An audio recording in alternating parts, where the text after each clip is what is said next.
ಅದಕ್ಕಾಗಿ ನಮ್ಮ ಭೂಲೋಕದಲ್ಲಿದ್ದಂಥ ಕ್ರೈಸ್ತರೆಲ್ಲರೂ ಕೂಡ ಈ ದಿನದಲ್ಲಿ ದೇವಾಲಯಕ್ಕೆ ಹೋಗಿ ಸಂತೋಷದಿಂದ ಸಂಭ್ರಮದಿಂದ ದೇವರನ್ನು ಆರಾಧಿಸ್ತಾರೆ. ಮನೆಗಳಲ್ಲಿ ಕೂಡ ಸಂತೋಷದಿಂದ ಹಬ್ಬ ಮಾಡ್ತಾರೆ. ನಾವು ಕೂಡ ಈ ಭೂಲೋಕದಲ್ಲಿದ್ದಂಥ ಕ್ರೈಸ್ತರ ಜೊತೆಯಲ್ಲಿ ಒಂದು ಚಿಕ್ಕ ಹಿಂಡಾಗಿ ನಾವು ಕೂಡ ದೇವರನ್ನು ಆರಾಧಿಸ್ತಾ ಇದ್ದೇವೆ. ದೇವರನ್ನ ಸ್ತೋತ್ರಿಸಿದ್ದೇವೆ. ಈ ದಿನದಲ್ಲಿ ಪುನರುದ್ಧಾನ ಅಂದರೇನು? ಈ ದಿನ ಪುನರುದ್ಧಾನ ದಿನ. ಪುನರುದ್ಧಾನ ಯೇಸು ಸ್ವಾಮಿ ಸಮಾಧಿಯಿಂದ ಎದ್ದು ಬಂದಿರುವಂತಹ ದಿನ ಈ ದಿನ.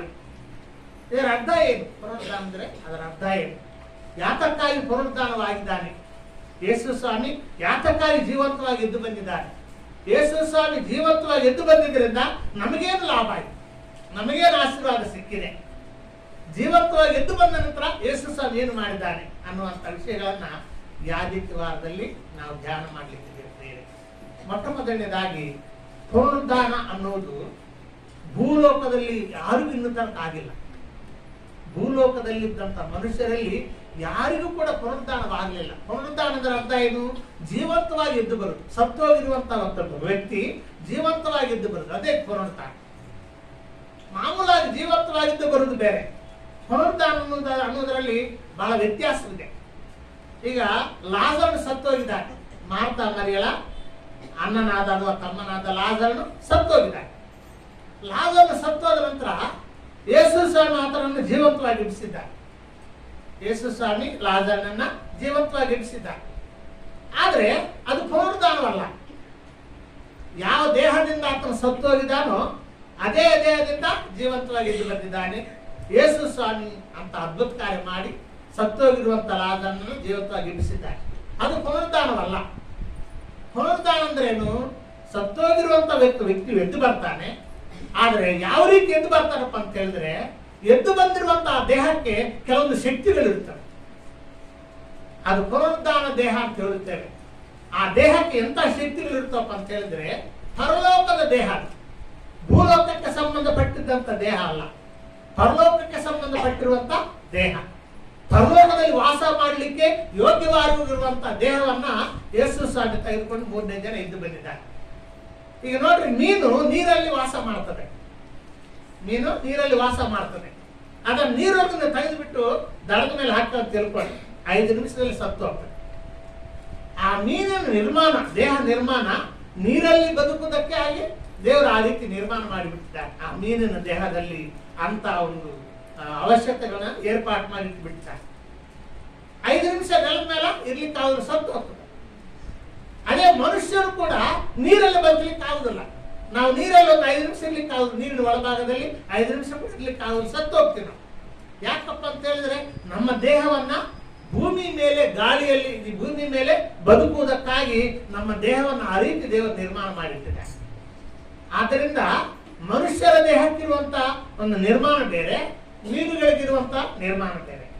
ಅದೇ ರೀತಿಯಾಗಿ ಪ್ರಿಯರೇ, ಪುನರುದ್ಧಾನ ದೇಹಕ್ಕೆ ಕೆಲವೊಂದು ಅದ್ಭುತವಾದಂತಹ ಶಕ್ತಿಗಳಿವೆ. ಆ ಪುನರುದ್ಧಾನ ದೇಹ ಗಾಳಿಯಲ್ಲಿ ತೇಲಾಡ್ತಾ ಹೋಗ್ತದೆ. ಆ ಪುನರುದ್ಧಾನ ದೇಹ ಗೋಡೆಯೊಳಗಿಂದ ಹೋಗ್ತದೆ. ಪುನರುದ್ಧಾನ ದೇಹ ಭೂಮಿಯೊಳಕ್ಕೆ ಹೋಗ್ತದೆ. ಅಂತ ಶಕ್ತಿಗಳು ಪುನರುದ್ಧಾನ ದೇಹಕ್ಕಿವೆ. ಆ ಪುನರುದ್ಧಾನ ದೇಹಕ್ಕೆ ಸಾವಿರುವುದಿಲ್ಲ. ನೀವು ಕೊಂದರೂ ಕೂಡ ಸಾಯುವುದಿಲ್ಲ. ನೀವು ಗನ್ ತೆಗೆದುಕೊಂಡು ಹಿಡಿದ್ರು ಕೂಡ, ನ್ಯೂಕ್ಲಿಯರ್ ಬಾಂಬ್ ಹಾಕಿದ್ರು ಕೂಡ ಆ ದೇಹಕ್ಕೆ ಸಾವು ಬರ್ತದೆ. ಅಂತ ದೇಹಗಳು ಪುನರುದ್ಧಾನ ದೇಹಗಳು.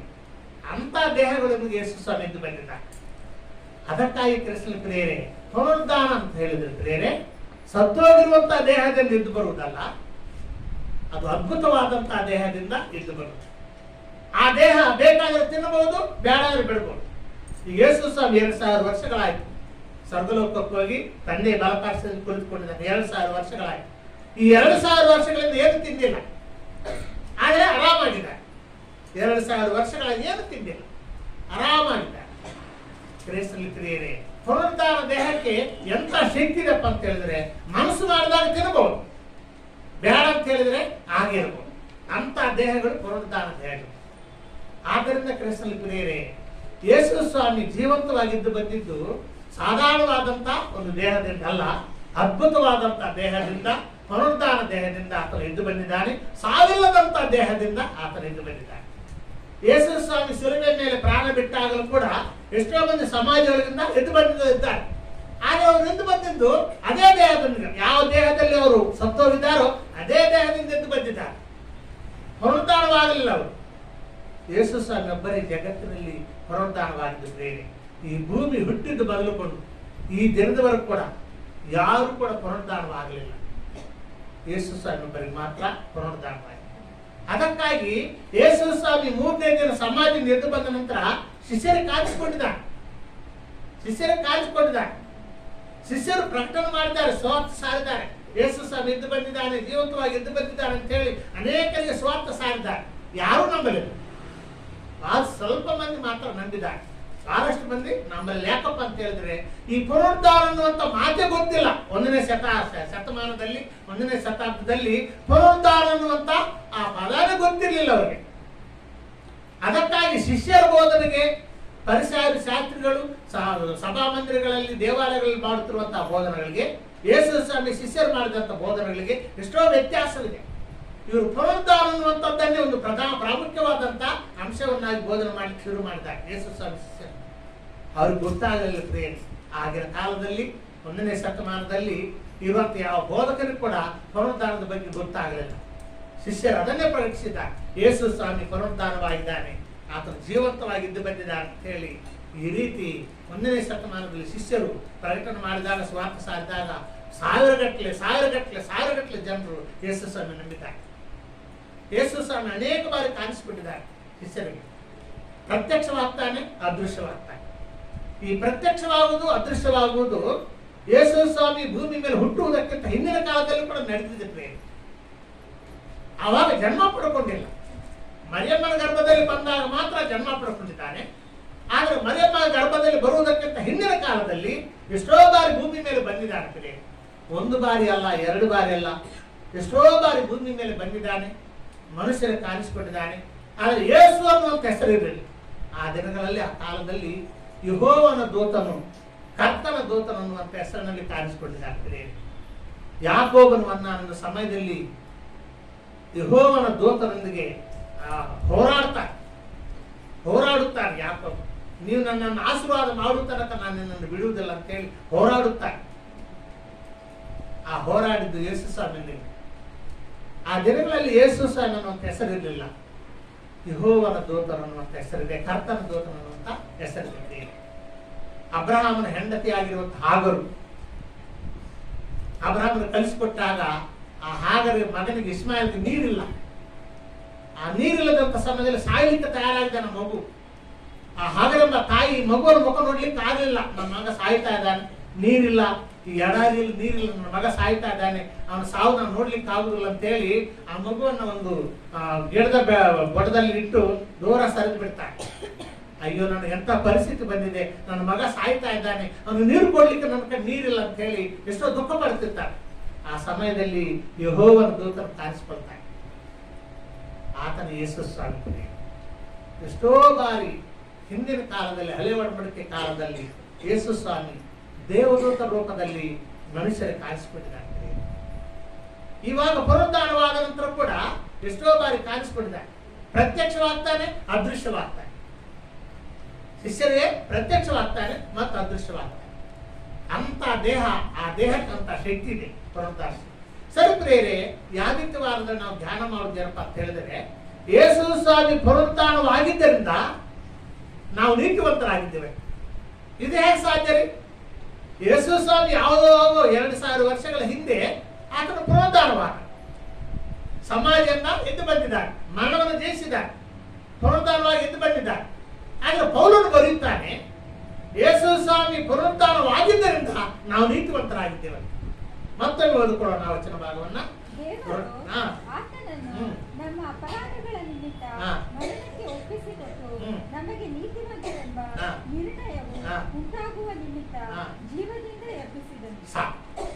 ನಾವು ನೀತಿವಂತರಾಗಿ ನಿರ್ಣಯವಾಗಬೇಕಂತೆ. ದೇವರು ನಮ್ಮನ್ನ ನೀತಿವಂತರನ್ನಾಗಿ ನಿರ್ಣಯಿಸುವುದಕ್ಕಾಗಿ ಆತನನ್ನು ಜೀವನದಿಂದ ಎಬ್ಬಿಸಿದ್ದಾನೆ.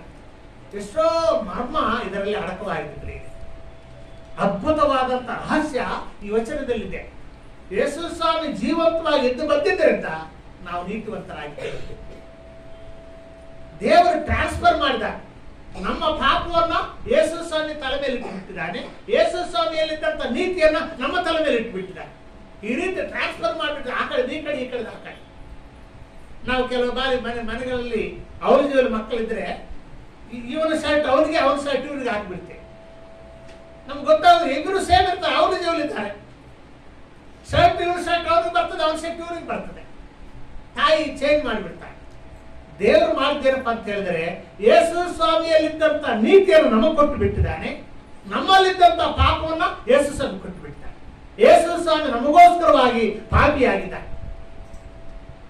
ನಮ್ಮನ್ನು ನೀತಿವಂತರನ್ನಾಗಿ ನಿರ್ಣಯಿಸುವುದಕ್ಕಾಗಿ ಆತನು ಪಾಪಿಯಾಗಿದ್ದಾನೆ ಅಂತ ಬರೆಯಲ್ಪಟ್ಟಿದೆ. ಓದ್ತಿರ ವಚನವನ್ನ 2ನೇ ಕೊರಿಂಥದವರಿಗೆ ಬರೆದ ಪತ್ರಕ್ಕೆ 5ನೇ ಅಧ್ಯಾಯದಲ್ಲಿ 17ನೇ ವಚನದಲ್ಲಿ ಮಾತು ಬರೆಯಲ್ಪಟ್ಟಿದೆ. 2ನೇ ಕೊರಿಂಥ 5ನೇ ಅಧ್ಯಾಯ 17ನೇ ವಚನ 18ನೇ ವಚನ ಹೋದ್ರೆ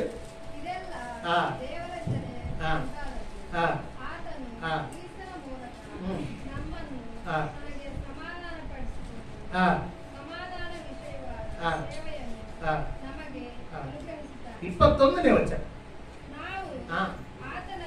ಆತನಲ್ಲಿ ದೇವರಿಗೆ ಸಮರ್ಪಕರಾದ ನೀತಿ ಸ್ವರೂಪಿಗಳಾಗುವಂತೆ ದೇವರು ಪಾಪ ಜ್ಞಾನವಿಲ್ಲದ ಆತನನ್ನು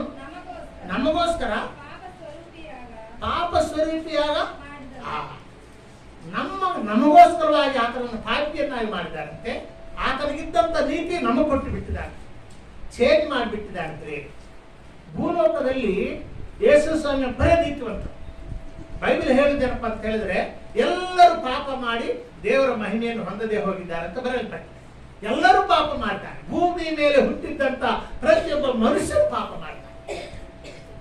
ಎಷ್ಟೋ ಮಹಾನ್ ಭಾವಗಳು ಹುಟ್ಟಿದ್ದಾರೆ, ಅವೇ ದೇವರುಗಳಂತ ಹೇಳ್ಕೊಂಡಿದ್ದವರು ಹುಟ್ಟಿದ್ದಾರೆ. ಆಗ ಬೈಬಲ್ ಹೇಳುವುದೇನಪ್ಪ ಅಂತ ಹೇಳಿದ್ರೆ ಎಲ್ಲರೂ ಪಾಪ ಮಾಡ್ತಾರೆ. ಪ್ರತಿಯೊಬ್ಬ ವ್ಯಕ್ತಿ, ಈ ಭೂಮಿ ಮೇಲೆ ಹುಟ್ಟಿದ್ದಂತ ಪ್ರತಿಯೊಬ್ಬ ವ್ಯಕ್ತಿ ಪಾಪ ಮಾಡ್ತಾರೆ. ಆದ್ರೆ ಯೇಸು ಸ್ವಾಮಿ ಪಾಪ ಮಾಡಲಿಲ್ಲ ಅಂತ ಬರೆಯಲ್ಪಟ್ಟಿದೆ. ಅದೇ ಯೇಸು ಸ್ವಾಮಿ ಪಾಪ ಮಾಡಿಲ್ಲ ಅಂದ್ರೆ ಅರ್ಥ ಏನು? ಯೇಸು ಸ್ವಾಮಿ ಬರೇ ನೀತಿವಂತ. ಭೂಲೋಕದಲ್ಲಿ ಬೇರೆ ಯಾರು ನೀತಿವಂತರಲ್ಲ, ಯೇಸು ಸ್ವಾಮಿ ಬರೇ ನೀತಿ. ಎಲ್ಲರೂ ಪಾಪ ಮಾಡಿದವ್ರೆ.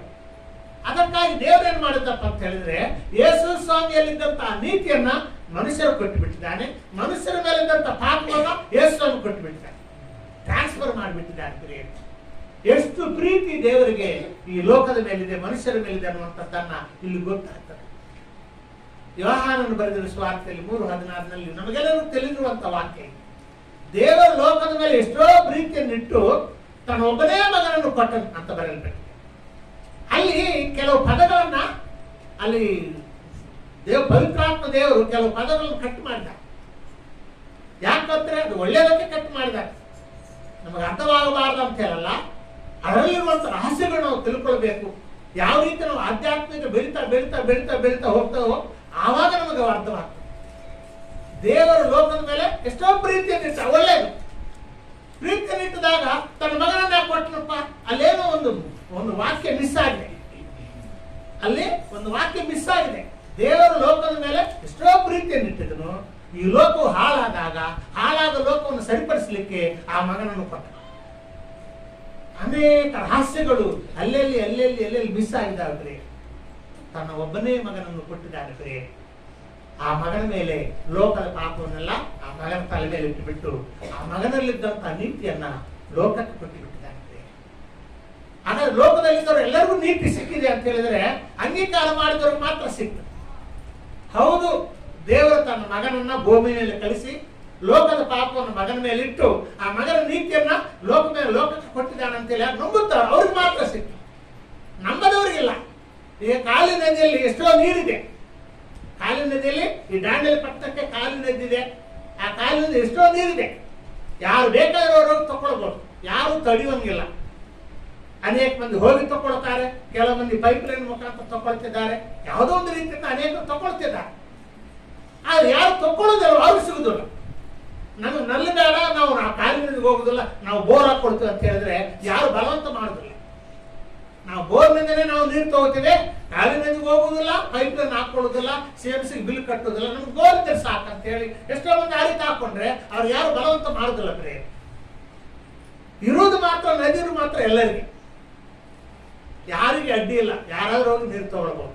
ಅದೇ ರೀತಿಯಾಗಿ ಯೇಸು ಸ್ವಾಮಿ ಪ್ರಾಣ ಕೊಟ್ಟಿದ್ದು ಮಾತ್ರ ಎಲ್ಲರಿಗೋಸ್ಕರ, ಯೇಸು ಸ್ವಾಮಿ ರಕ್ತ ಸುರಿಸಿದ್ದು ಮಾತ್ರ ಎಲ್ಲರಿಗೋಸ್ಕರ, ಯೇಸು ಸ್ವಾಮಿ ಪಾಪ ಪರಿಹಾರ ಮಾಡಿದ್ದು ಎಲ್ಲರಿಗೋಸ್ಕರ, ಯೇಸು ಸ್ವಾಮಿ ತಿರುಗಿ ಎದ್ದು ಬಂದಿದ್ದು ಎಲ್ಲರಿಗೋಸ್ಕರ. ಆ ಅಂಗೀಕಾರ ಮಾಡಿದವರು ಮಾತ್ರ ಸಿಗ್ತದೆ, ಅಂಗೀಕಾರ ಮಾಡಿದವರು ಸಿಗುತ್ತದೆ. ಅದನ್ನ ತಮ್ಮ ಸ್ವಾಧೀನ ಮಾಡ್ಕೊಳ್ಬೇಕಾಗ್ತದೆ. ಸ್ವಾಧೀನ ಮಾಡ್ಕೊಂಡಿದ್ದವ್ರಿಗೆ ಮಾತ್ರ ಸಿಗ್ತದೆ. ಯಾರು ಸ್ವಾಧೀನ ಮಾಡ್ಕೊಳ್ಳುವುದಿಲ್ಲವೋ ಅವ್ರಿಗೆ ಸಿಗುದಿಲ್ಲ. ಒಂದು ಎಕ್ಸಾಂಪಲ್ ನಿಮ್ಗೆ ಕೊಡ್ತೀನಿ. ಲೋಕದ ಪಾಪವನ್ನ ಯೇಸು ಸ್ವಾಮಿ ತಲೆ ಮೇಲೆ ಇಟ್ಟುಬಿಟ್ಟು ಯೇಸು ಸ್ವಾಮಿ ನೀತಿಯನ್ನ ಈ ಲೋಕದ ತಲೆ ಮೇಲೆ ಇಟ್ಟುಬಿಟ್ಟಿದ್ದಾನೆ ಅನ್ನೋದಕ್ಕೆ ಒಂದು ಎಕ್ಸಾಂಪಲ್ ಕೊಡ್ತಾ ಇರ್ತೀರಿ. ಈಗ ನಾವು ಓದ್ಕೊಂಡಿರುವಂತ ವಾಕ್ಯವಾಗಿ ಏನಪ್ಪ ಅಂತ ಹೇಳಿದ್ರೆ, ದೇವರು ಯೇಸುವನ್ನು ನಮ್ಮ ಅಪರಾಧಗಳ ನಿಮಿತ್ತ ಮರಣಕ್ಕೆ ಒಪ್ಪಿಸಿಕೊಟ್ಟು ನಮಗೆ ನೀತಿವಂತರೆಂಬ ನಿರ್ಣಯ ಉಂಟಾಗುವ ನಿಮಿತ್ತ ಜೀವದಿಂದ ಎಬ್ಬಿಸಿದ ಅಂತ ಬರೆಯಲ್ಪಟ್ಟಿದೆ. ಹಾಗಾದ್ರೆ ಯಾವ ರೀತಿ ಇದನ್ನು ಅರ್ಥ ಮಾಡ್ಕೊಳ್ಬಹುದು? ಅದೊಂದು ಎಕ್ಸಾಂಪಲ್ ಕೊಡ್ತೀನಿ. ಯಾವಾಗಲೂ ಕೂಡ ಒಂದು ಎಕ್ಸಾಂಪಲ್ ಕೊಟ್ಟರೆ ನಮ್ಮ ತಲೆಯಲ್ಲಿ ಚೆನ್ನಾಗಿ ಅರ್ಥವಾಗ್ತದೆ. ಎಕ್ಸಾಂಪಲ್ ಏನಪ್ಪಾ ಅಂತ ಹೇಳಿದ್ರೆ, ಇಬ್ರು ಅವಳಿ ಜೀವನ ಮಕ್ಕಳಿದ್ದಾರೆ. ನಿಮ್ಮಲ್ಲಿ ಕೆಲವರು ಕೇಳಿರ್ಬೋದು, ಕೇಳದೇ ಇದ್ರು ಕೂಡ ಇರ್ಬೋದು. ಅದಕ್ಕಾಗಿ ಎಲ್ಲರಿಗೂ ಅನುಕೂಲವಾಗುವ ಹಾಗೆ ನಾನು ತಿಳಿಸ್ತಾ ಇದ್ದೀನಿ. ಅವಳಿ ಜೀವನ ಮಕ್ಕಳಿದ್ದಾರೆ, ಅಣ್ಣ ತಮ್ಮ. ಈಗ ಅವಳಿ ಜೀವನ ಅಂದ್ರೆ ಒಂದೇ ದಿನದಲ್ಲಿ ಹುಟ್ಟಿರ್ತಾರೆ. ಮೊದಲನೇದಾಗಿ ಹುಟ್ಟಿದವನಿಗೆ ಅಣ್ಣ ಅಂತೀವಿ, ಎರಡನೇ ಬಾರಿ ಹುಟ್ಟಿದ ತಮ್ಮ ಅಂತಾರೆ ಅಷ್ಟೇ. ಹೆಚ್ಚು ಡಿಫ್ರೆನ್ಸ್ ಏನಿರೋದು, ಒಂದೇ ದಿನದಲ್ಲಿ ಹುಟ್ಟಿರ್ತಾರೆ ಅವಳಿ ಜೀವನ. ಇವರು ಬೆಳೀತಾ ಬೆಳೀತಾ ದೊಡ್ಡವರು ಆಗ್ತಾ ಇದ್ದರು. ಈ ದೊಡ್ಡವ ಸ್ವಲ್ಪ ಬುದ್ಧಿವಂತನಾಗಿ ತಂದೆ ತಾಯಿಗಳಿಗೆ ವಿಧೇಯನಾಗಿ ನಡ್ಕೊಳ್ತಾ ಇದ್ದಾನೆ. ಸಣ್ಣವರು ಸ್ವಲ್ಪ ಉಡಾಲಾಗ್ತಾರೆ. ಈ ತಂದೆ ತಾಯಿಗಳು ಎಷ್ಟೋ ಸಣ್ಣವನು ಕೂಡ ಬುದ್ಧಿ ಹೇಳುತ್ತಾ, ಈಗ ಮಾಡಬಾರ್ದಪ್ಪ, ಈ ರೀತಿ ನಡ್ಕೊಳ್ಬೇಕು ಅಂತ ಹೇಳಿ ಬುದ್ಧಿ ಹೇಳುತ್ತಾ ಬಂದಿದ್ದಾರೆ. ಆದ್ರೆ ಅವನು ತಂದೆ ತಾಯಿಗಳ ಮಾತು ಕೇಳಲಿಲ್ಲ. ಒಂದಿನ ಈ ತಂದೆ ತಾಯಿಗಳು ಇಬ್ರು ಕೂಡ ತೀರ್ಕೊಂಡಿದ್ದಾರೆ. ತೀರ್ಕೊಳ್ಳುವಂತ ಸಮಯದಲ್ಲಿ ಆ ಮೊದಲು ಹುಟ್ಟಿದ್ದಂತ ಮಗನನ್ನ ಕರೆದು ಹೇಳ್ತಾರೆ, ಅಯ್ಯ ನಿನ್ನ ತಮ್ಮ ಉಡಾಲಾಗಿದ್ದಾನೆ, ಈಗ ನಾವಂತೂ ಸಾಯ್ತಾ ಇದ್ದೇವೆ, ಈಗ ನೀನೇ ಅವನನ್ನು ನೋಡ್ಕೊಳ್ಬೇಕು, ನೀನೇ ಅವನ ದಾರಿಗೆ ತರಬೇಕು, ಅವನಿಗೆ ನೀನೇ ದಿಕ್ಕು, ಬೇರೆ ಯಾರು ಇಲ್ಲ, ಅವನನ್ನು ಸಂಭಾಳಿಸ್ಬೇಕಪ್ಪ ಅಂತ ಹೇಳಿ ಆ ತಂದೆ ತಾಯಿಗಳು ಸಾಯ್ತಾ ಸಾಯ್ತಾ ಆ ಮಾತನ್ನು ಹೇಳಿ ಸತ್ತು ಹೋಗ್ತಾರೆ. ಇವಾಗ ಆ ಮೊದಲನೇ ಹುಟ್ಟಿದವನು, ಅವನ ಜೀವನದಲ್ಲಿ ಮೊದಲನೇ ಬಾರಿ ಹುಟ್ಟಿದವನು, ಬುದ್ಧಿವಂತನಾಗಿದ್ದಂಥವನು, ಅವನು ಎಷ್ಟೋ ಬಾರಿ ಅವನು ಹೇಳುತ್ತಾ ಬಂದಿದ್ದಾನೆ, ಸಂಭಾಳಿಸ್ತಾ ಬಂದಿದ್ದಾನೆ. ಆದ್ರೂ ಕೂಡ ಅವನು ಕೇಳ್ತಾ ಇಲ್ಲ, ತನ್ನ ದಾರಿಗೆ ಹೋಗ್ತಾ ದಿನಾಲು ಒಂದು ಜಗಳ ಮಾಡ್ಕೊಂಡು ಬರೋದು, ದಿನಾಲು ಯಾರಿಗಾದ್ರೂ ಹೊಡೆದು ಬರೋದು, ಪೊಲೀಸ್ ಸ್ಟೇಷನ್ಗೆ ಹೋಗಿ ಬರೋದು, ಈ ರೀತಿ ಎಲ್ಲ ಆಗ್ತಾ ಇದೆ. ಒಂದಾನೊಂದು ದಿನದಲ್ಲಿ ಯಾವನನ್ನು ಕೊಲೆ ಮಾಡಿಬಿಟ್ಟಿದ್ದಾನೆ. ಆ ಸಣ್ಣವನು ಕೊಲೆ ಮಾಡಿಬಿಟ್ಟಿದ್ದಾನೆ. ಕೊಲೆ ಮಾಡಿದ ಕೂಡಲೇ ಅಲ್ಲಿಂದ ಸೇರಿದ್ದನ್ನು ನೋಡಿದ್ದಾರೆ. ಆಮೇಲೆ ಪೊಲೀಸರು ಹಿಂದೆ ಬಿದ್ದಿದ್ದಾರೆ. ಓಡೋಡಿ ಮನೆಗೆ ಬಂದೆವು. ಈ ಸಣ್ಣವನು ಮನೇಲಿ ಅನ್ನ ಇದ್ದಾರೆ. ಬಂದು ಕಾಲು ಹಿಡ್ಕೊಂಡು, ಅನ್ನ ನನ್ನ ರಕ್ಷಿಸಣ್ಣ, ನನ್ನಿಂದ ಕೊಲೆ ಆಯ್ತು, ಪೊಲೀಸರು ಹಿಂದೆ ಬಿದ್ದಿದ್ದಾರೆ ಅಂತ ಹೇಳಿ ಕಾಲು ಹಿಡ್ಕೊಳ್ತಾರೆ. ಅಮ್ಮ ಬಾಗಿಲು ಹಾಕ್ಬಿಡ್ತಾನೆ, ಯಾರು ಬರಬಾರ್ದು ಅಂತೇಳಿ ಬಾಗಿಲು ಹಾಕಿ ಏನಂತ ಕೇಳಿಕೊಳ್ಳೆ, ಈ ರೀತಿ ಜಗಳ ಆಯ್ತು, ಆ ಜಗಳದಲ್ಲಿ ನಾನು ಕೊಲೆ ಮಾಡಿಬಿಡ್ತೇನೆ ಮತ್ತು ಪೊಲೀಸರು ಬರ್ತಾ ಇದ್ದಾರೆ ಅಂತ ಹೇಳ್ತಾನೆ. ಆಮೇಲೆ ಈ ಅನ್ನ ಆಗಿದ್ದವನು ಹೇಳುತ್ತಾನೆ, ನಿನ್ನ ಶರ್ಟ್ ಬಿಚ್ಚು, ಪ್ಯಾಂಟ್ ಬಿಚ್ಚು, ನನ್ನ ಶರ್ಟ್ ಹಾಕು, ನನ್ನ ಪ್ಯಾಂಟ್ ಹಾಕು, ನನ್ನ ಶರ್ಟ್ ನಾನು ಕೊಡು, ನಾನು ಹಾಕೊಡ್ತೇನೆ, ಆ ಪ್ಯಾಂಟ್ ನಾನು ಹಾಕೊಡ್ತೇನೆ. ಆ ಶರ್ಟಿನ ಮೇಲೆ ಪ್ಯಾಂಟಿನ ಮೇಲೆ ರಕ್ತದ ಒಂದು ಚಿಹ್ನೆಗಳಿವೆ, ರಕ್ತದ ಮಚ್ಚೆಗಳಿವೆ. ಅಣ್ಣ ತಮ್ಮ ಅವಳಿ ಜೀವಲಿ ಆಗಿದ್ದರಿಂದ ಸಿದ್ಧ ಇಬ್ರು ಸೇಮ್ ಕಾಣ್ತಾರೆ. ಅವಳಿ ಜೀವಲು ಇಬ್ರು ಸೇಮ್ ಕಾಣ್ತಾರೆ. ಅವನ ಶರ್ಟ್ ಇವನು ಹಾಕೊಂಡಿದ್ದಾನೆ, ಅವನ ಪ್ಯಾಂಟ್ ಇವನು ಹಾಕೊಂಡಿದ್ದಾನೆ, ಇವನ ಶರ್ಟ್ ಅವನು ಕೊಟ್ಟಿದ್ದಾನೆ, ಇವನ ಪ್ಯಾಂಟ್ ಅವನು ಕೊಟ್ಟಿದ್ದಾನೆ. ಆಮೇಲೆ ಪೊಲೀಸರು ಬಂದು ಬಾಗಿಲು ತಟ್ಟಿದಾಗ ಈ ಅಣ್ಣ ಆಗಿದ್ದವನು ಹೋಗಿ ಬಾಗಿಲು ತೆಗಿತಾರೆ. ಸೇಮ್ ಕಾಣ್ತಾರೆ. ಅದನ್ನ ತಮ್ಮ ಅಣ್ಣ ಗೊತ್ತಾಗೋದಿಲ್ಲ, ತಮ್ಮ ಗೊತ್ತಾಗ, ಇಬ್ಬರು ಸೇಮ್ ಇರ್ತಾರೆ. ಅವನು ಹಾಕೊಂಡಿದ್ದ ಬಟ್ಟೆಗಳ ಮೇಲೆ ರಕ್ತದ ಮಚ್ಚೆಗಳಿರ್ತವೆ. ಅವನನ್ನು ಹಿಡಿದು ಅರೆಸ್ಟ್ ಮಾಡಿ ತಕೊಂಡು ಹೋಗ್ತಾರೆ. ಆಮೇಲೆ ಅವನನ್ನ ಕೋರ್ಟ್ನಲ್ಲಿ ನಿಲ್ಲಿಸಿಕೊಳ್ಳೆ ಅವನಿಗೆ ಗಲ್ಲು ಶಿಕ್ಷೆ ಹಾಕ್ತಾರೆ. ನ್ಯಾಯಾಧೀಶ ಗಲ್ಲು ಶಿಕ್ಷೆ ಹಾಕ್ತಾರೆ. ಇಂಥ ದಿನದಲ್ಲಿ ಇವನಿಗೆ ಮರಣದಂಡ ಅಂತ ಹೇಳಿ ಬರೆದು ಬಿಡ್ತಾರೆ ಜಡ್ಜ್. ಆಮೇಲೆ ಮರಣದಂಡ ನಿಲ್ಲಿಸುವಾಗ ಅವನು ಕೇಳ್ತಾನೆ, ಲಾಸ್ಟ್ ಕೋರಿಕೆ ಏನಿದೆ ನಿಮಗೆ, ಕೊನೆಯ ಕೋರಿಕೆ ಏನಿದೆ ಅಂತ ಕೇಳಿದಾಗ ಅವಾಗ ಅವನು ಹೇಳ್ತಾನೆ, ನಮ್ಮ ತಮ್ಮನನ್ನು ನಾನು ನೋಡ್ಬೇಕಂತ ಹೇಳ್ತಾನೆ. ಆಯ್ತು, ಕರ್ಕೊಂಡ್ ಬರ್ತಾನೆ. ಇಬ್ರು ಸೇಮ್ ಇರ್ತಾರಲ್ಲ, ಅಪರಾಧಿ ಯಾರು, ಅಪರಾಧ ಮಾಡಿದವನು ಯಾರು, ಮಾಡಿದವನು ಅವ್ರಿಗೆ ಗೊತ್ತಿಲ್ಲ, ಇಬ್ರು ಸೇಮ್ ಇದ್ದಾರೆ. ಅವನ ತಮ್ಮನನ್ನು ಕರ್ಕೊಂಡ್ ಬರ್ತಾರೆ. ಆಯ್ತು, ನನ್ನ ತಮ್ಮನ ಮಾತಾಡ್ಬೇಕು, ನೀವು ಸ್ವಲ್ಪ ಹೊರಗೆ ಹೋಗಿರ್ತಾರೆ. ಎಲ್ಲರೂ ಹೊರಗೆ ಹೋಗ್ತಾರೆ. ಆವಾಗ ತಮ್ಮನಿಗೆ ಹೇಳ್ತಾನೆ, ನೋಡಪ್ಪ, ನಿನ್ನ ಅಪರಾಧವನ್ನ ನಾನು ಹೊಂದ್ಕೊಂಡಿದ್ದೀನಿ, ನನ್ನ ನಿರ್ದೋಷತ್ವವನ್ನ ನಿನಗೆ ಕೊಟ್ಟಿದ್ದೀನಿ, ಈಗಲಾದರೂ ಒಳ್ಳೆ ರೀತಿಯಿಂದ ಬದುಕು ಅಂತ ಹೇಳಿಬಿಟ್ಟು ಆಮೇಲೆ ಊರಿಕೊಂಡು ಕ್ರೈಸ್ತರಲ್ಲಿ ಯೇಸು ಸ್ವಾಮಿ ಮೇಲಿದ್ದಂತ ನೀತಿಯನ್ನು ನಮ್ಗೆ ಕೊಟ್ಟಿದ್ದಾನೆ. ನಮ್ಮ ಮೇಲಿದ್ದಂತ ಪಾಪವನ್ನ ಆತನು ತಕೊಂಡ್ಬಿಟ್ಟಿದ್ದಾನೆ. ಈ ರೀತಿ ಟ್ರಾನ್ಸ್ಫರ್ ಆಗಿದೆ ಪ್ರಿಯರೇ. ಭೂಲೋಕದಲ್ಲಿದ್ದಂತೆ ಯಾವ ಮನುಷ್ಯನಿಗೆ ಗೊತ್ತಿಲ್ಲ. ದೇವರು ಲೋಕದ ಪಾಪವನ್ನು ಯೇಸು ಸ್ವಾಮಿ ಕಾಲ ಮೇಲೆ ಇಟ್ಟುಬಿಟ್ಟು ಯೇಸು ಸ್ವಾಮಿಯಲ್ಲಿದ್ದಂಥ ನೀತಿಯನ್ನ ನಮಗೆ ಕೊಟ್ಟಿರ್ತಾರೆ. ಈ ಕಾರಣದಿಂದ ಪ್ರಿಯರೇ, ಯಾರಾದ್ರೂ ಯೇಸು ಸ್ವಾಮಿ ನಂಬಿದ್ರೆ ಆ ಯೇಸು ಸ್ವಾಮಿ ನೀತಿ ನಮಗೆ ಸಿಗ್ತದೆ. ಈಗ ನಾವು ಸ್ವರ್ಗಲೋಕಕ್ಕೆ ಹೋಗ್ತೀವಿ, ಪರಲೋಕಕ್ಕೆ ಹೋಗ್ತೀವಿ ಅಂತ ಹೇಳೋದು ನಮ್ಮ ಸ್ವಂತ ಭಕ್ತಿಯಿಂದಲ್ಲ, ನಮ್ಮ ಸ್ವಂತ ನೀತಿಯಿಂದ ಅಲ್ರಿ. ನಾವು ಮಾಡ್ತಾ ಇರುವಂತ ಭಕ್ತಿ ಆಗಲಿ, ನಾವು ಮಾಡುತ್ತಾ ಇರುವಂತ ನೀತಿ ಆಗಲಿ, ನಾವು ಮಾಡುತ್ತಾ ಇರುವಂತ ಪುಣ್ಯ ಕಾರ್ಯಗಳು, ಧರ್ಮ ಕಾರ್ಯಗಳಾಗಲಿ, ಇದರಿಂದ ನಾವು ಸ್ವರ್ಗಲೋಕಕ್ಕೆ ಹೋಗುವುದಿಲ್ಲ ಪ್ರಿಯರೇ. ನಾವು ಸ್ವರ್ಗಲೋಕಕ್ಕೆ ಹೋಗುವುದು ಯೇಸು ಕ್ರಿಸ್ತರ ನೀತಿ ನಮಗೆ ಸಿಗ್ತದೆ, ಆತ ನಂಬಿದರಿಂದ ಸಿಗ್ತದೆ. ಯಾರ್ಯಾರು ಯೇಸು ಸ್ವಾಮಿ ನಂಬುತ್ತಾರೋ ಆ ನಂಬಿದವರಿಗೆ ಯೇಸು ಸ್ವಾಮಿ ನೀತಿ ಸಿಗ್ತದೆ. ಇದು ದೇವರು ಮಾಡಿದಂತಹ ಒಂದು ನಿಯಮ ಪ್ರಿಯರೇ. ಸ್ವರ್ಗಲೋಕದ ನಿಯಮ ಇದು, ಭೂಲೋಕದ ನಿಯಮ ಅಲ್ಲ. ಸ್ವರ್ಗಲೋಕದ ನೀತಿ ಅಥವಾ ಯೇಸು ಸ್ವಾಮಿ ನೀತಿ ಅಥವಾ ದೇವರ ನೀತಿ ಆತ ನಂಬಿದವರಿಗೆ ಸಿಗ್ತದೆ.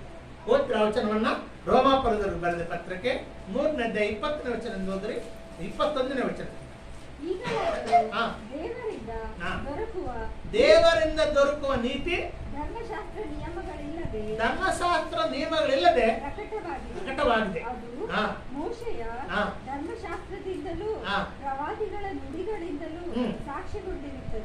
ದೇವರಿಂದ ಆಗುವ ಆ ನೀತಿಯು ಯಾವುದೆಂದರೆ ಯೇಸು ಕ್ರಿಸ್ತನನ್ನು ನಂಬುವುದರಿಂದಲೇ ನಂಬುವವರೆಲ್ಲರಿಗೂ ದೊರಕುವಂತ ಯೇಸು ಕ್ರಿಸ್ತನನ್ನು ನಂಬುವುದರಿಂದಲೇ ಆ ದೇವರ ನೀತಿ ಸಿಗ್ತದೆ, ನಂಬುವುದರಿಂದಲೇ ಸಿಗ್ತದೆ ಪ್ರಿಯರೇ.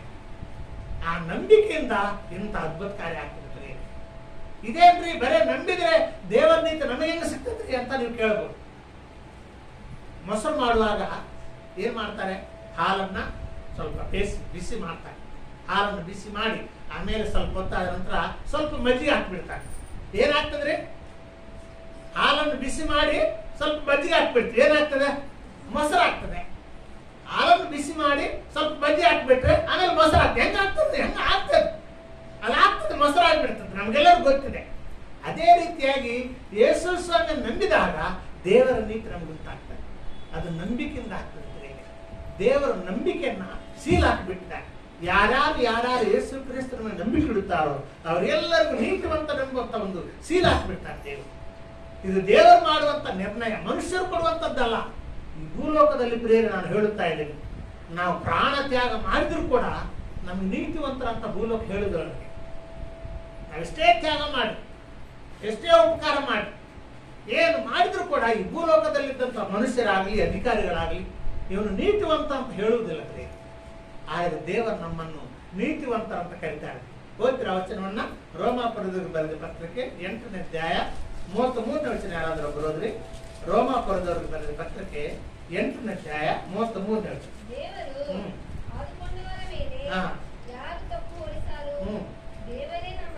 ದೇವರೇ ನಮ್ಮನ್ನು ನೀತಿವಂತರೆಂದು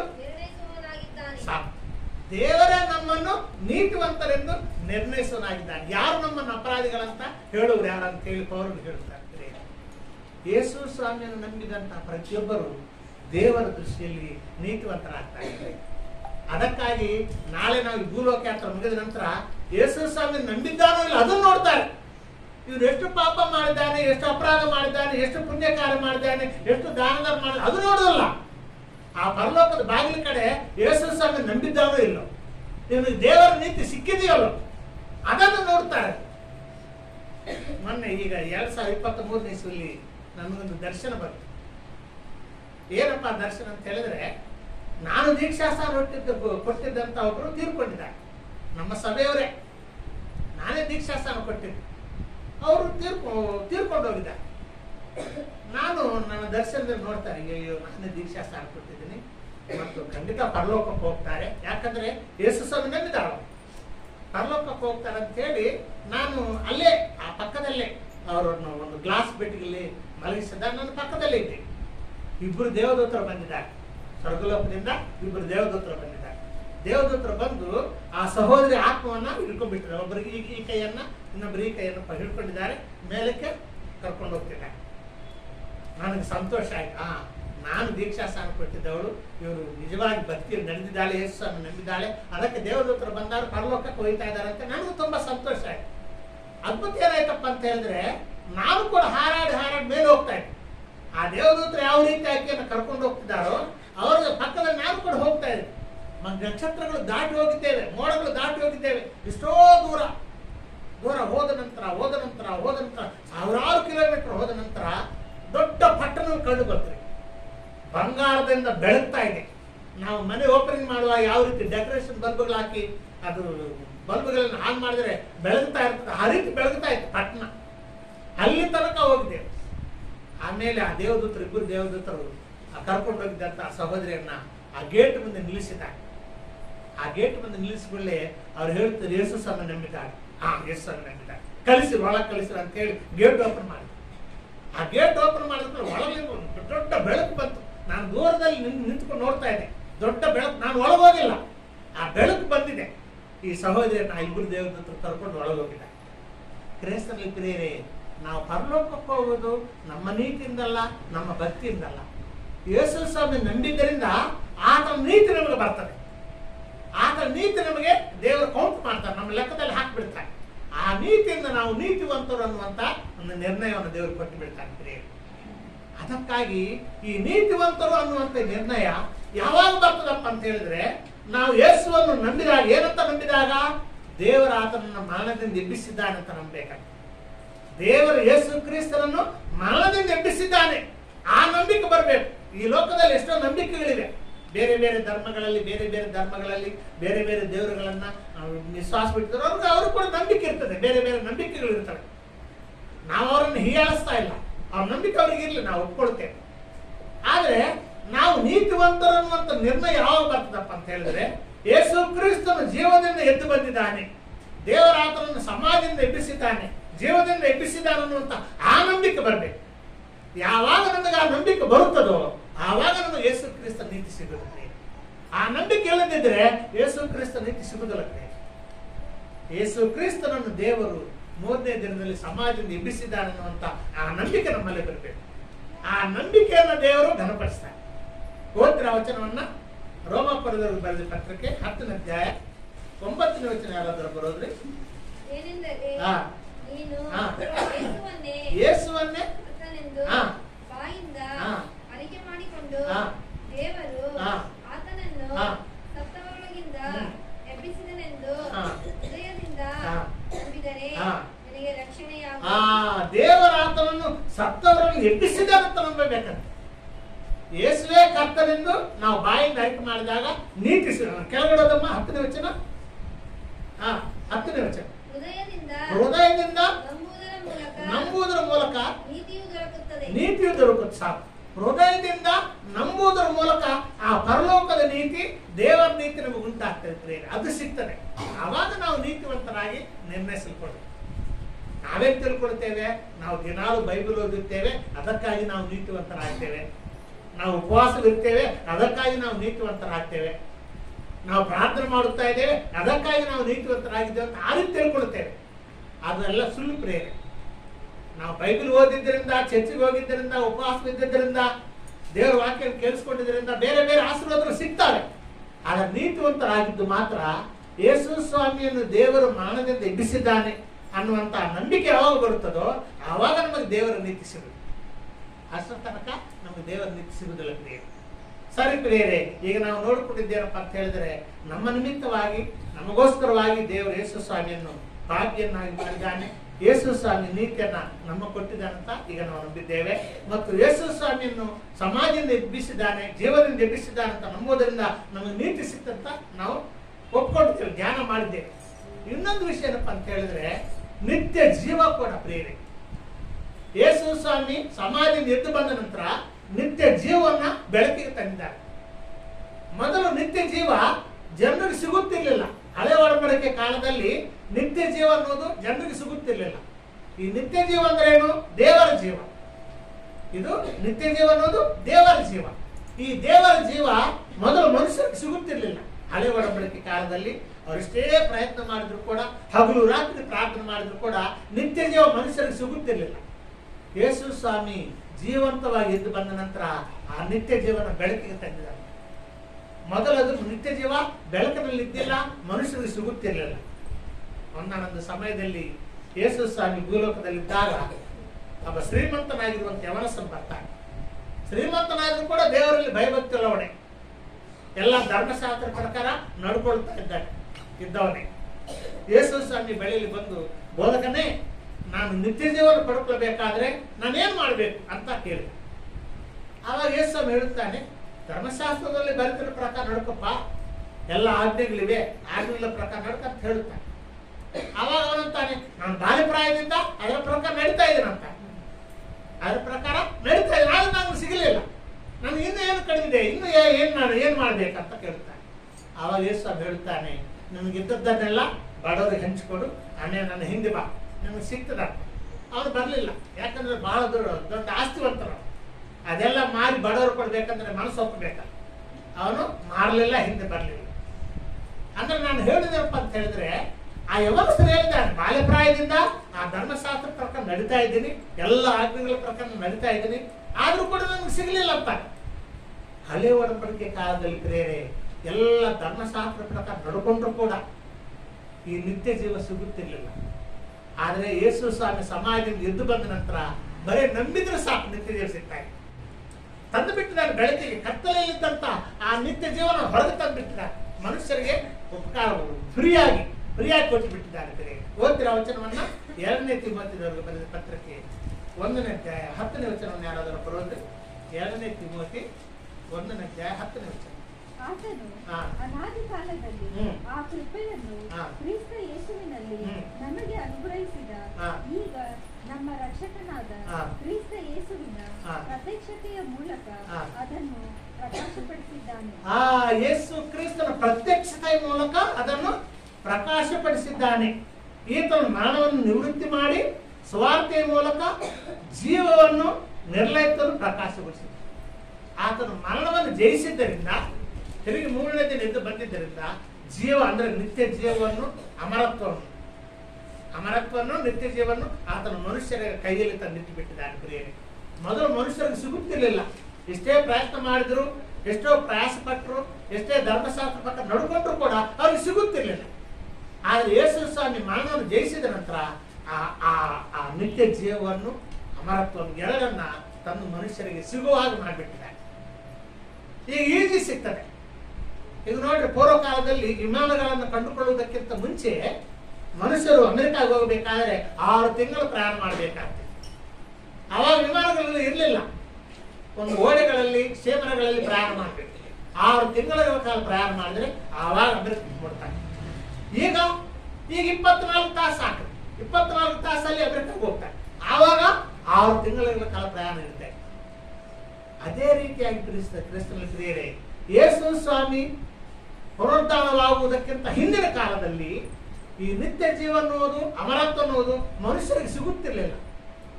ಎಷ್ಟೇ ಪ್ರಯತ್ನ ಮಾಡಿದ್ರೆ ಸಿಗುತ್ತಿರ್ಲಿಲ್ಲ.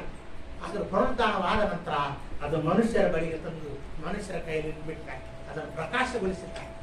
ಈಗ ಕರೆಂಟ್ ಇದೆ ಪ್ರಿಯರೇ, ಈ ಕರೆಂಟು ಈ ಭೂಮಿ ಹುಟ್ಟಿದ್ದ ಆಗಿನಿಂದ ಕೂಡ ಆ ಶಕ್ತಿ ಒಂದರಲ್ಲಿ ಅಡಕವಾಗಿದೆ. ಮೊನ್ನೆ ಇದನ್ನು ಕರೆಂಟ್ ಹಿಡ್ಕೊಂಡಿದ್ದ ಒಂದು ವಿಜ್ಞಾನಿ ಅದನ್ನ ಆ ಸೂತ್ರವನ್ನು ಕಂಡುಕೊಂಡಿದ್ದಾರೆ. ಯಾವ ರೀತಿ ಕರೆಂಟ್ ಅನ್ನು ತಯಾರು ಮಾಡಬಹುದು ಅಂತ ಹೇಳಿ ಸೂತ್ರವನ್ನು ಕಂಡುಕೊಂಡ ನಂತರ ಇವಾಗ ಜಗತ್ತಿಗೆಲ್ಲ ಬೆಳಕು ಬಂದ್ಬಿಟ್ಟಿದೆ.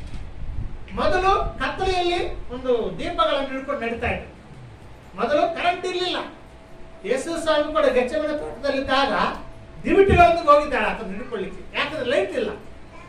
ಮನುಷ್ಯರು ದಿವಿಟಿಗಳನ್ನು ಮಾಡಿಕೊಂಡು ಆ ದಿವಿಟಿಗಳ ಬೆಳಕಿನಲ್ಲಿ ನಡೀತಾ ಇದ್ರು. ಇವಾಗ ಕರೆಂಟ್ ಬಂದಿದೆ, ಬೆಳಕಿನಲ್ಲಿ ನಾವು ನಡೀತಾ ಇದ್ದೇವೆ. ರಾತ್ರಿ ಇರಲಿ ಹಗಲಿರಲಿ ನಮ್ಗೆ ಬೇಕಾದ್ರೆ ನಾವು ಕರೆಂಟ್ ಹಾಕೊಡ್ತೇವೆ. ಇದನ್ನ ಯಾವ ವಿಜ್ಞಾನಿ ಕಂಡುಕೊಂಡಿದ್ದ ನಂತರ ಎಲ್ಲ ಜನರಿಗೆ ಬೆಳಕು ಆಗ್ತಾ ಇದೆ. ಅದೇ ರೀತಿಯಾಗಿ ಪ್ರಿಯರೇ, ಯೇಸು ಸ್ವಾಮಿ ಪುನರುದ್ಧಾನವಾಗುವುದಕ್ಕಿಂತ ಹಿಂದಿನ ಕಾಲದಲ್ಲಿ ಆ ನಿತ್ಯ ಜೀವ ಆಗಲಿ, ಆ ಅಮರತ್ವ ಆಗಲಿ, ಇವೆರಡು ಮನುಷ್ಯರಿಗೆ ಸಿಗುತ್ತಿಲ್ಲ. ಯೇಸು ಸ್ವಾಮಿ ಅದನ್ನು ಕಂಡುಕೊಂಡಿದ್ದಾರೆ. ಆ ನಿತ್ಯ ಜೀವನ, ಅಮರತ್ವವನ್ನು ತಂದು ಬೆಳಕಿಗೆ ಮನುಷ್ಯರಿಗೆ ಒಂದು ಕೈಗೆ ಸಿಗುವಾಗ ಮಾಡಿಬಿಟ್ಟಿದ್ದಾರೆ. ಆತನ ನಂಬಿದ್ದವರಿಗೆ ಆ ನಿತ್ಯ ಜೀವ ಸಿಗ್ತದೆ, ಅಮರತ್ವ ಸಿಗ್ತದೆ. ಅಮರತ್ವ ಅಂದ್ರೆ ಸಾವಿಲ್ಲದಂತ ಜೀವನ. ಆಮೇಲೆ ಸಾವಿರದಲ್ಲ. ಈಗ ಒಂದು ಬಾರಿ ಈ ಮಣ್ಣಿನ ದೇಹದಲ್ಲಿ ನಾವು ಇದ್ದೇವೆ. ಈ ಮಣ್ಣಿನ ದೇಹದಲ್ಲಿಂತ ಪ್ರತಿಯೊಬ್ಬರು ಸಾಯ್ತಾರೆ. ಆದ್ರೆ ಈ ಪುನರುದ್ಧಾನ ದೇಹ ಹೊಂದಿಕೊಂಡ ನಂತರ ಆಮೇಲೆ ಸಾವಿಲ್ಲ, ಆತ್ಮಕ್ಕೆ ಸಾವಿಲ್ಲ. ಅಂತ ಅಮರತ್ವವನ್ನ ಯೇಸು ಸ್ವಾಮಿ ತನ್ನ ಪುನರುದ್ಧಾನದಿಂದ ಈ ಲೋಕಕ್ಕೆ ಕೊಟ್ಟು ಬಿಟ್ಟಿದ್ದಾರೆ. ಅದಕ್ಕಾಗಿ ಭೂಲೋಕದಲ್ಲಿದ್ದಂಥ ಮನುಷ್ಯರಿಗೆ ಒಂದು ಆಶೀರ್ವಾದಗಳನ್ನ ಯೇಸು ಸ್ವಾಮಿ ತಂದಿಟ್ಟಿದ್ದಾರೆ.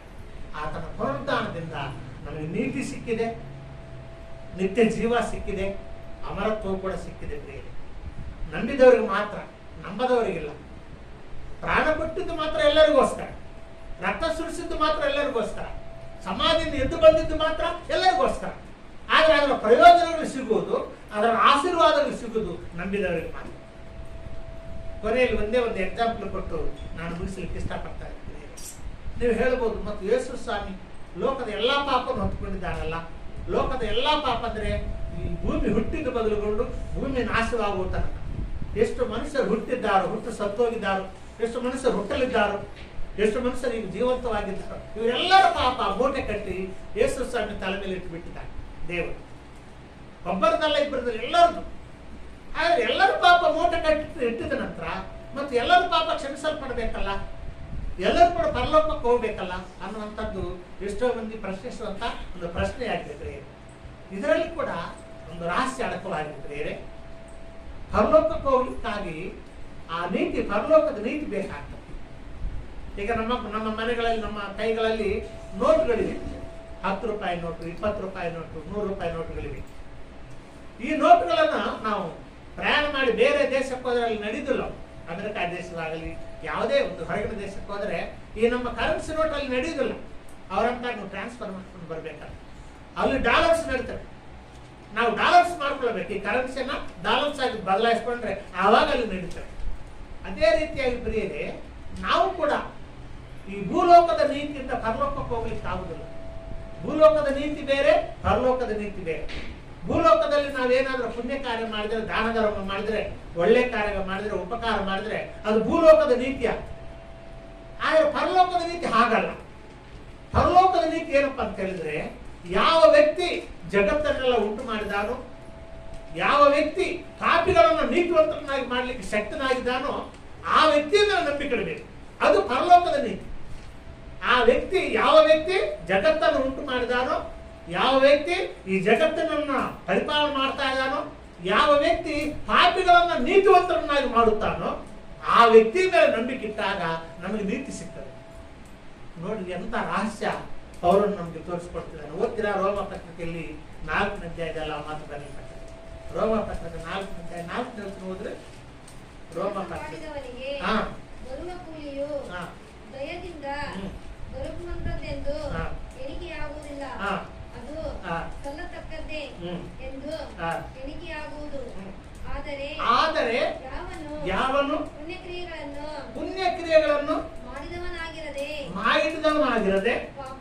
ಪಾಪಾತ್ಮರನ್ನು ನೀತಿವಂತರೆಂದು ನಿರ್ಣಯಿಸುವಾತನಲ್ಲಿ ನಂಬಿಕೆ ಇಡುತ್ತಾನೋ ಅವನ ನಂಬಿಕೆ ನೀತಿಯನ್ನು ಅವನ ನಂಬಿಕೆ ನೀತಿವಂತರೆಂದು ನಿರ್ಣಯಿಸಲ್ಪಡ್ತದೆ. ಯಾವ ವ್ಯಕ್ತಿ ಪಾಪಿಗಳನ್ನ ನೀತಿವಂತರನ್ನಾಗಿ ನಿರ್ಣಯಿಸುತ್ತಾನೋ ಆ ವ್ಯಕ್ತಿ ಮೇಲೆ ನಂಬಿಕೆ ಇಡಬೇಕು. ಆವಾಗ ಆ ಪರಲೋಕದ ನೀತಿ ನಮಗೆ ಸಿಗ್ತದೆ, ಭೂಲೋಕದ ನೀತಿ ಅಲ್ಲ.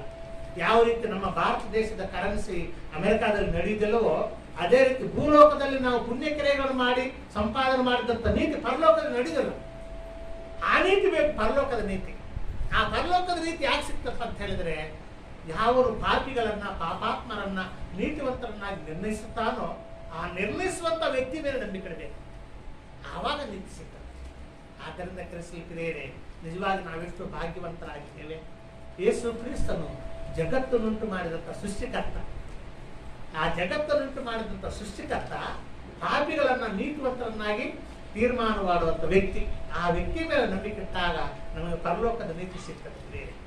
ಆ ಪರಲೋಕದ ನೀತಿಯಿಂದ ನಾವು ಪರಲೋಕಕ್ಕೆ ಬಾಧ್ಯಸ್ಥರಾಗ್ತೀವಿ, ಹೊರತು ನಮ್ಮ ಸ್ವಂತ ನೀತಿಯಿಂದಲ್ಲ, ನಮ್ಮ ಸ್ವಂತ ಭಕ್ತಿಯಿಂದಲ್ಲ.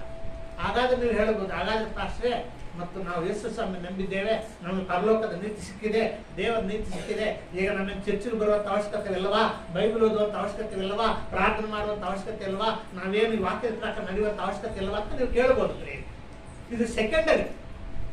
ಇವೆಲ್ಲ ನಾವು ಬೈಬಲ್ ಓದುವುದಾಗಲಿ, ಪ್ರಾರ್ಥನೆ ಮಾಡುವುದಾಗಲಿ, ಚರ್ಚಿಗೆ ಬರುವುದಾಗಲಿ, ದೇವರ ವಾಕ್ಯದ ಪ್ರಕಾರ ನಡೆಯುವುದಾಗಲಿ, ಇದು ಸೆಕೆಂಡರಿ. ಎರಡನೇ ಸ್ಥಾನದಲ್ಲಿ ಬರ್ತದೆ. ಮೊದಲನೇ ಸ್ಥಾನದಲ್ಲಿ ಏನ್ ಬರ್ತಪ್ಪ ಅಂತ ಹೇಳಿದ್ರೆ, ಯೇಸು ಕ್ರಿಸ್ತನ ಮೇಲೆ ನಂಬಿಕೆ ಇಡಬೇಕು. ನಮಗೋಸ್ಕರವಾಗಿ ಪ್ರಾಣ ಕೊಟ್ಟಿದ್ದಂತ ಆ ಯೇಸು ಕ್ರಿಸ್ತನ ನಂಬಿಕೆ ಇಡಬೇಕು. ನಮ್ಮನ್ನು ನೀತಿವಂತರನ್ನಾಗಿ ನಿರ್ಣಯ ಮಾಡಿದಂತ ಆ ದೇವರನ್ನು ನಂಬಿಕೆ ಇಡಬೇಕು. ಅದು ಫಸ್ಟ್ ಪ್ರಿಯಾರಿಟಿ, ಅದು ಮೊದಲನೇ ಸ್ಥಾನದಲ್ಲಿ. ಅದು ಆ ನಂಬಿಕೆ ಇಲ್ಲದೆ ನೀವು ಏನ್ ಮಾಡಿದ್ರು ಪಡೆದ ಅರ್ಥ. ಯೇಸು ಕ್ರಿಸ್ತನ ಮೇಲೆ ನಂಬಿಕೆ ಇಟ್ಟಾಗ ನಮಗೆ ದೇವರ ನೀತಿ ಸಿಗ್ತದೆ, ನೀತಿವಂತರಿಂದ ನಮಗೆ ನಿರ್ಣಯ ಆಗ್ತದೆ. ಆ ನಂಬಿಕೆ ಇಡದೆ ನೀವು ಉಪವಾಸ ಮಾಡು, ಪುಣ್ಯಕೈ ಮಾಡು, ಏನಾದ್ರೂ ಮಾಡು, ಪ್ರಾಣ ತ್ಯಾಗ ಮಾಡು, ಏನು ಮಾಡಿದ್ರು ಕೂಡ ಆ ಸ್ವರ್ಗಲೋಕದ ಗೇಟ್ ತೆರೆಯಲ್ಪಡೋದಿಲ್ಲ. ಆ ಸ್ವರ್ಗಲೋಕದ ಬಾಗಿಲು ಬಲ್ಲಿಲ್ಲ. ಅದೇ ನೋಡ್ತಾನೆ, ಯೇಸುವನ್ನು ನಂಬಿದ್ದಾನೋ ಇಲ್ಲ, ದೇವರ ನೀತಿಯನ್ನು ಸಿಕ್ಕಿದೆಯೋ ಇಲ್ಲೋ, ಇವನ ಪಾಪಗಳು ಪರಿಹಾರವಾಗಿದ್ದಾವೆ ಅದು ನೋಡ್ತಾನೆ. ಇವನು ಭೂಲೋಕದಲ್ಲಿ ಯಾವ ರೀತಿ ಬದುಕಿದ್ದಾನೆ, ಎಷ್ಟು ಪಾಪ ಮಾಡಿದ್ದಾನೆ, ಎಷ್ಟು ನೀತಿ ಮಾಡಿದ್ದಾನೆ, ಎಷ್ಟು ಪುಣ್ಯಕ್ರಿಯೆ ಮಾಡಿದ್ದಾನೆ, ಅದೆಲ್ಲ ನೋಡುದಿಲ್ಲ ದೇವರ ಬಳಿಯಲ್ಲಿ. ಸ್ವರ್ಗಲೋಕದ ಬಾಗಿಲ ಬಳಿ ಅದು ನೋಡುದಿಲ್ಲ. ಯೇಸುವನ್ನು ನಂಬಿದ್ದಾನೆ ಅದು ನೋಡ್ತಾ ಇರ್ತದೆ. ಅದಕ್ಕಾಗಿ ಬೇರೆ ನಾವು ನಿಜವಾಗಿ ಎಷ್ಟು ಭಾಗ್ಯವಂತರಾಗಿದ್ದೇವೆ. ಯೇಸುವನ್ನು ನಂಬಿದ್ದೇವೆ, ಆತನು ಪುನರುತ್ಥಾನವಾಗಿದ್ದಾನೆ, ಸತ್ತವರೊಳಗೆ ಎದ್ದು ಬಂದಿದ್ದಾನೆ. ಭೂಲೋಕದಲ್ಲಿ ಯಾವ ವ್ಯಕ್ತಿ ಕೂಡ ಸತ್ತವರೊಳಗೆ ಎದ್ದು ಬಂದಿಲ್ಲ. ಯೇಸು ಸ್ವಾಮಿಯೊಬ್ಬರು ಮಾತ್ರ ಸತ್ತವರೊಳಗೆ ಎದ್ದು ಬಂದಿದ್ದಾನೆ. ಅದೇ ಪುನರುತ್ಥಾನ. ಅಂತ ದೇಹದಿಂದ ಎದ್ದು ಬಂದಿದ್ದಾನೆ. ಅನೇಕ ಬಾರಿ ಶಿಷ್ಯರಿಗೆ ಕಾಣಿಸ್ಬಿಟ್ಟಿದ್ದಾನೆ, ತನ್ನ ಕೈಗಳನ್ನು ತೋರಿಸಿದ್ದಾನೆ, ಕೈಗಳಲ್ಲಿ ಮೊಲೆಗಳನ್ನು ಚುಚ್ಚಿದಂತ ಆ ಗುರುತುಗಳನ್ನು ತೋರಿಸಿದ್ದಾನೆ. ಶಿಷ್ಯರು ಭಯಪಡ್ತಾ ಇದ್ರು, ಏನೋ ಒಂದು ಭೂತ ಕಂಡು ಬಂದಿದೆ, ಯಾವುದೋ ದೆವ್ವ ಕಂಡು ಬಂದಿರ್ಬೇಕಂತ ಹೇಳಿ ಹೆದರ್ಕೊಳ್ತಾ ಇದ್ರು ಶಿಷ್ಯರು. ಆ ಯೇಸು ಸ್ವಾಮಿ ಆ ಕೈಗಳನ್ನು ತೋರಿಸ್ತಾರೆ, ಆ ಕೈಗಳಲ್ಲಿ ಚುಚ್ಚಿದ್ದಂತ ಮೊಲೆಗಳ ಗುರುತುಗಳನ್ನು ತೋರಿಸ್ತಾರೆ. ಕಾಲಲ್ಲಿದ್ದಂತ ಮೊಲೆಗಳ ಗುರುತುಗಳನ್ನ, ಪಕ್ಕದಲ್ಲಿ ಬಾಣದಿಂದ ಈಟಿಯನ್ನು ತಿರುಗಿದಂತ ಗುರುತುಗಳನ್ನು ತೋರಿಸ್ತಾರೆ. ನಾನು ದೆವ್ವ ಅಲ್ಲ, ಭೂತಲ್ಲ, ನಾನೇ ನೋಡ್ರಿ ಅಂತ ಹೇಳಿ ಆ ದೇಹವನ್ನು ತೋರಿಸ್ತಾ ಇದ್ರೆ, ಆತ ಎದ್ದು ಬಂದ ನಂತರ ಶಿಷ್ಯರು ಕೂಡ ಊಟ ಮಾಡ್ತಾನೆ, ಶಿಷ್ಯರಿಗೆ ಪ್ರತ್ಯಕ್ಷವಾಗ್ತಾನೆ, ಅದೃಶ್ಯವಾಗ್ತಾನೆ. 40 ದಿವಸಗಳ ತನಕ ಆ ರೀತಿ ಪ್ರತ್ಯಕ್ಷವಾಗ್ತಾನೆ. 40 ದಿವಸಗಳಾದ ನಂತರ ಸ್ವರ್ಗಲೋಕಕ್ಕೆ ಹೋಗಿ ಆ ತಂದೆಯಾದ ದೇವರ ಬಲಪಾರ್ಶ್ವದಲ್ಲಿ ಸಿಂಹಾಸನದಲ್ಲಿ ಕುಳಿತುಕೊಳ್ತಾನೆ. ಮೊದಲು ಕೂಡ ಅದೇ ಸ್ಥಳದಲ್ಲಿದ್ದ, ಮರಿಯಮ್ಮನ ಗರ್ಭದಲ್ಲಿ ಬರುವುದಕ್ಕಿಂತ ಮುಂಚೆ ಅದೇ ಸ್ಥಳದಲ್ಲಿದ್ದ, ದೇವರ ಬಲಪಾರ್ಶ್ವದಲ್ಲಿ ಸಿಂಹಾಸನದಲ್ಲಿ ಕೂತ್ಕೊಂಡಿದ್ದ. ಈ ಭೂಲೋಕ ಯಾತ್ರೆ ಮುಗಿದ ನಂತರ, ಈ 33 ವರ್ಷಗಳಾದ ನಂತರ ಮತ್ತೆ ಅದೇ ಸ್ಥಳಕ್ಕೆ ಹೋಗಿ ಅಲ್ಲಿ ಕೂತ್ಕೊಂಡ್ಬಿಟ್ಟಿದ್ದಾನೆ.